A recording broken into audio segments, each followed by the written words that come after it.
Welcome to the Health and Government Operations Committee. This is a voting session and our voting list is voter list number 19. And I think we added a bill, did we, Melissa?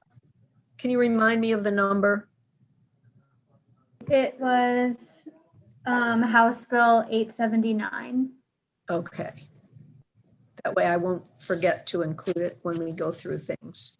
We'll leave that as last since it got added at the end.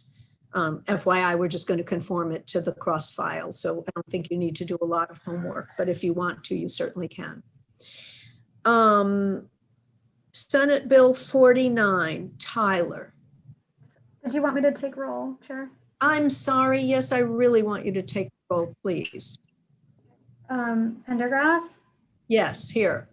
Tanya Melnick, Here. Bagnall, Here. Barron, Here. El Castro, Here. Bondari, Here. Carr, Here. Charles, Here. Chisholm, Here. Collison, Here. Hill, Present. Johnson, Here. Kelly, Here. Kerr, Here. Kipke, Here. Krebs, Here. Lewis, Robin Lewis is here. Morgan, Here. Riley, Here. Rosenberg, Here. Saab, Here. Sample Hughes, Present. Shalega, Here. and Lewis Young. Here. Great. We're all here now. Thank you. We'll now start with Senate Bill 49, Tyler.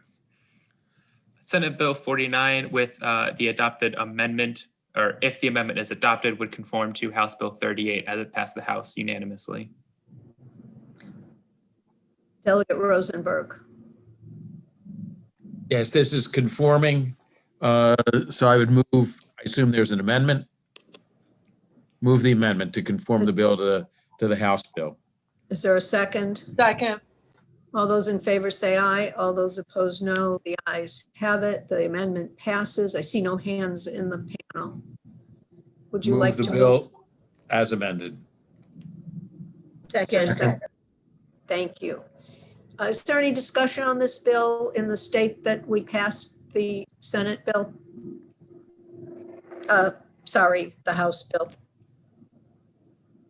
All those in favor say aye. All those opposed, no. The ayes have it. It appears to be unanimous. It is unanimous. Senate Bill 82, Lisa. So this was the bill we discussed yesterday that requires individuals to be licensed with the State Board of Examiners for audiologists, hearing aid dispensers, and speech language pathologists by January 1st, 2022 in order to practice music therapy in the state. We discussed yesterday amendments that specify the representations to the public a licensed music therapist may make regarding communication disorders, and amendments that clarify that a music therapist may work with a client who has a communication disorder and address communication skills. Since the voting session yesterday, the board made a request that we make a technical change that it makes the content of the license, like the license number and the signatures on it and different things, consistent with other types of licenses that the Board of Audiology issues. And then there is another amendment that reduces specified monetary penalties and misdemeanor fines from $10,000 to $5,000 and strikes language authorizing a civil fine for unlicensed practice. Delegate Kelly. Thank you, Madam Chairman. So I think Lisa explained that, based on the discussion yesterday, we added some more amendments. So what we were able to determine, and thank you to Delegate Barron for flagging it for us, there was some language in the bill left over from when it had been in the counselor's statute that was taken from some fines they have there for the applied behavioral analysts. We didn't need it here in the audiology statute. It was inconsistent and excessive. So that language is gone, the civil fines, and then the $10,000 penalty is reduced to $5,000 because that's the other penalties that we have elsewhere in the audiology statute. So I think that was a really good addition to make. And obviously, at the same time, since we held the bill for a day, we have the opportunity to do the cleanup amendment for the Board of Audiology that takes off the seal language and makes language consistent with the way they do their licenses, as opposed to the counselors, how they do their licenses. So both of these issues arose because we changed the board and we didn't catch them, but we have caught them now, which makes me feel very confident. So I thank the committee for their contribution to this, and I move the amendments. Is there a second? Second. Second. Thank you. Thank you. I was getting a little worried there. I was expecting the sponsor might chime in for us. Oh, I was going to. But we'll Good, see. that's good. We'll see We're what the glad to committee hear that. does. We can let her move the bill. But the amendments have been moved and seconded. Is there any discussion on the amendments? Any questions? Okay, seeing none, all those in favor say aye, all those opposed no, the ayes have it. The amendments pass unanimously. I see no hands in the panel. Delegate Kelly. I will move the bill as amended. Second. Second. Is there any discussion on the bill as amended? I would just like to say, I haven't seen it yet, but I've heard that you saw a great story on NewsHour last night about the benefit of music therapy. So I certainly will be watching that before we have that on the floor. And I'm eager to look at it and learn a lot more. So thank you for that recommendation. For the rest of you, I watched the NewsHour last night, the PBS NewsHour. I didn't circulate this widely, just to the chairman of the subcommittee and the sponsor of the bill. And it was a piece on Gabby Giffords and her recovery and all her progress. And a great deal of it seemed to be attributed to music therapy. And it was a really poignant story. And she was playing the French horn and she was singing and talked about connecting brain synapses and all kinds of things that were just, it was a wonderful story. So if anybody feels like it, you might want to see the good thing that we're helping enable. With that, I'd like to call on Delegate Hill. Thank you, Madam Chairman. I just wanted to thank the committee chair and the bill sponsor for working to address some of the issues that were raised in discussion yesterday, and thank particularly Delegate Barron for his. I appreciate the amendments. I'm sorry that it's so late in session that we couldn't, delay the penalty by a year from the effective date of the bill to give some of these folks who've been doing this really good music therapy work, by whatever name we want to call it, the opportunity not to change up and for us to come back and fix it. But I appreciate we're at the end. There's only so much that we can do. So I thank you again for the work to try and fix what we can. I would just like to add that the chairman and I and a number of other members, have discussed working over the interim to try and get some real clarity from DLS on all of the different penalty provisions in the different health occupations. There's a lot of inconsistency and some outlier language, as we found with this. So the larger issue of penalties is something that we'll be looking at over the interim as well. Delegate Shalega. Thank you, Madam Chair, and thank you, Delegate Kelly, for calling me about my inquiry. I've had at least 30 speech therapists contact me, many of whom live in my district. I guess they're really efficient like that, and asked me to vote against this bill. So, have you remedied their concerns? Thank you for your question and for the opportunity to answer it because I forgot to mention it. Yes, they were present. The National Association was present and the State Association was present at our subcommittee. They were comfortable with the bill as amended. They are thankful for the amendment that we adopted that clarifies the advertising provision and how it relates to communications disorders. So they are, we have remedied their concerns. And I specifically asked, are we going to continue to hear from speech language pathologists? And they said no. They recognize the compromise that was in this bill. And just as in your district, you have a lot, I have a lot in mind. And Delegate Cullison is a speech language pathologist herself. So I know she has a lot of friends who were concerned with this as well. Okay, and then finally, my question is, what are the education requirements to be a music therapist? It's a bachelor's degree. Sorry, let me pull up the bill and I can read them all to you. Is there a test? Is there a certification? Is Hold there? on. Lisa, I'm trying to pull up the whole bill. I have this huge reprint. So if you can help me figure out where in the bill. Hold on. Including, hold on, we'll find it. Move on to your other questions while I search through this.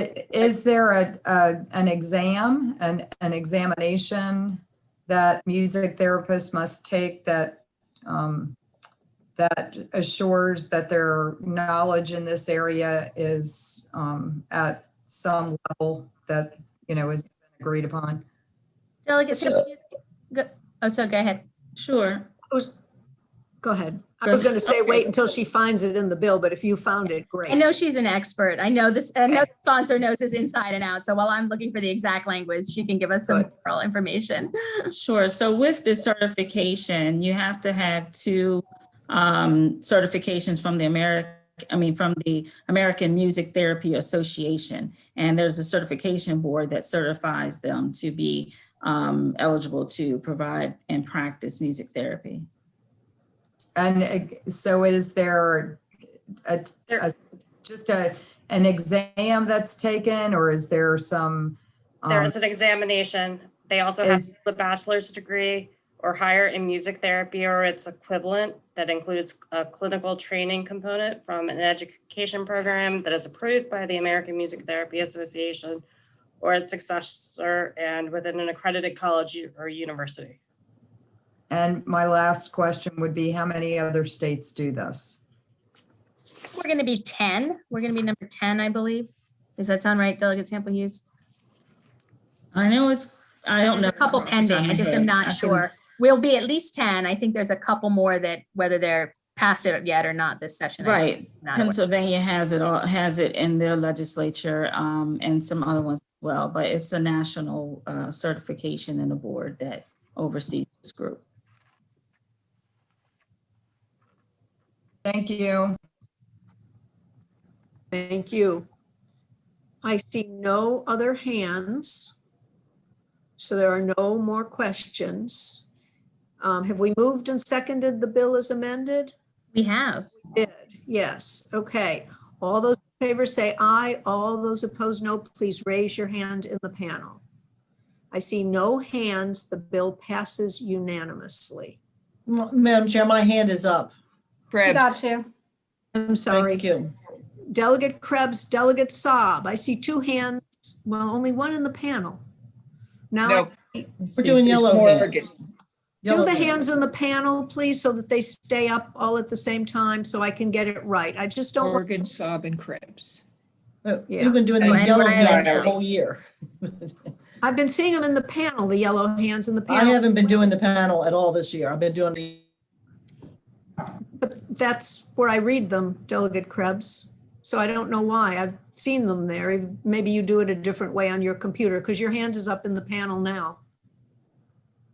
In my panel. I can't hear you, Delegate Krebs. You're muted. Okay. I see Krebs, Morgan, Saab, and Riley. We got it. Thank you. Thank you very much.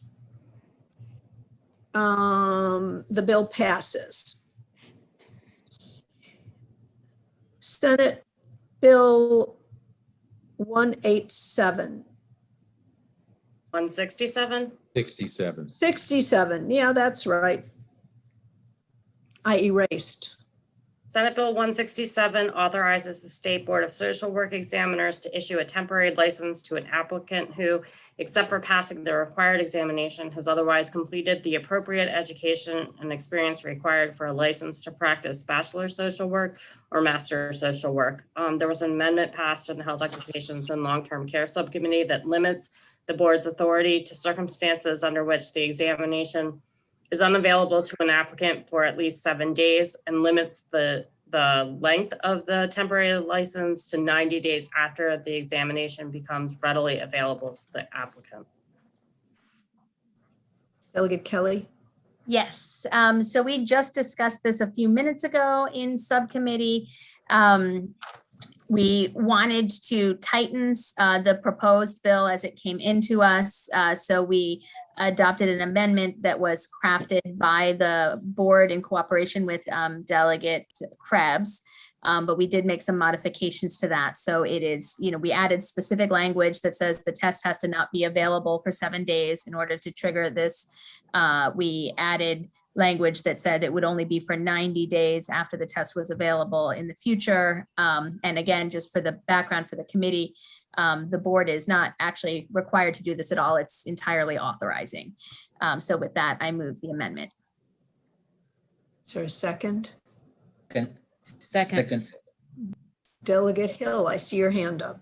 Yes, Delegate Kelly, Madam Chair, just to clarify, you worked it out with the board, so does that mean their opposition has been removed and they're fine with this limited elective? What they understood and they asked of us, we had a conversation, since it is authorizing, they don't actually ever have to utilize it. Their concern was that there would be pressure from licensees to grant them temporary licenses. The example they used was if their car broke down on the way to the test or something like that.